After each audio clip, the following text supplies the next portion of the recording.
Ante un paciente que sufre de las cervicales, los dos puntos más importantes que tenemos que conocer son, primero, cuáles son los síntomas que indican que esa columna tiene que operarse y, en segundo lugar, cuál es la técnica quirúrgica idónea para ese caso. Ambas cuestiones os las voy a explicar en este vídeo.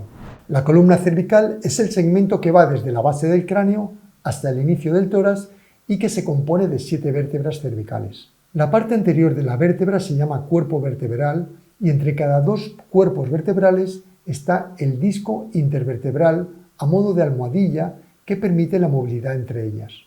En la parte posterior de cada vértebra existe un arco de hueso que se llama el arco vertebral posterior y que junto a los demás arcos de las vértebras vecinas van a formar el canal medular por el que discurre la médula espinal.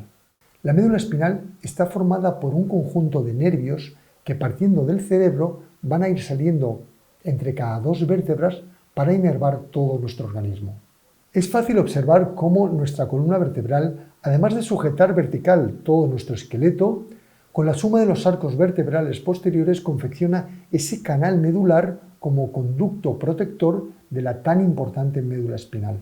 Ante un paciente que acude a nuestra consulta, siempre tenemos que recordar que el deterioro del disco intervertebral es el origen más común de los problemas cervicales. Los motivos principales de este deterioro son el envejecimiento, los sobreesfuerzos o sobreuso mecánico, los accidentes cervicales y las enfermedades reumáticas. En el proceso de deterioro que puede ocurrir en cualquiera de los discos que hay entre cada dos vértebras, nos encontramos con simples deformaciones del disco, que suelen llamarse protusiones discales, roturas del disco, que son las hernias discales, y en último caso, cuando el deterioro es mayor, aparecen picos de hueso como consecuencia del roce entre las vértebras y que llamamos osteofitos. Todo esto puede acabar generando una compresión en los nervios que salen de la médula espinal o incluso compresión de la misma médula espinal. Como todos sabemos, los nervios tienen dos funciones. Una es la sensibilidad, el recoger las sensaciones de la piel y mandarlas al cerebro, y otra es la motora, que es el conducir las órdenes del cerebro a los músculos.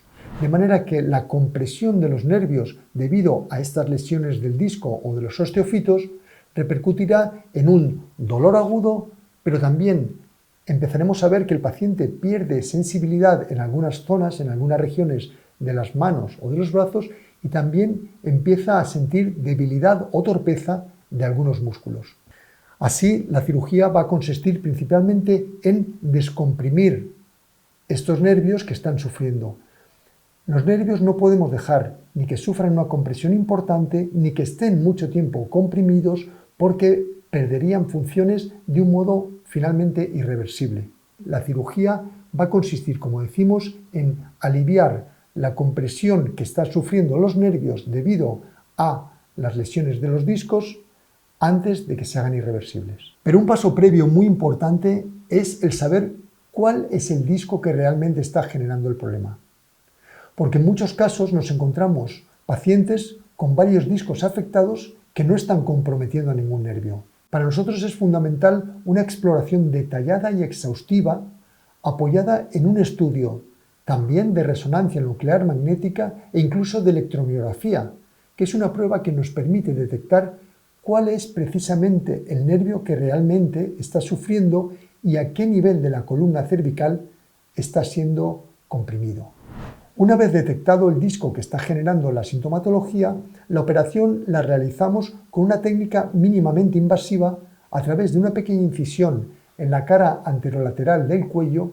Accedemos al disco, quitamos el disco dañado, si hace falta rebajamos los picos de hueso que puedan también estar comprimiendo al nervio y entonces sustituimos el disco extraído por un injerto de hueso que introducimos entre las dos vértebras para que se fusionen y se conviertan en una sola vértebra.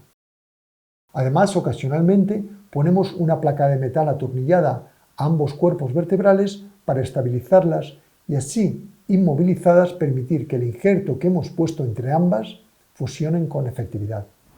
También en algunos casos en los que las vértebras vecinas están sanas, casos muy puntuales de discos aislados, podemos proceder a la colocación de un disco intervertebral artificial que en vez de fusionar o fijar estas vértebras, lo que hace es permitir una movilidad natural de ellas en el futuro.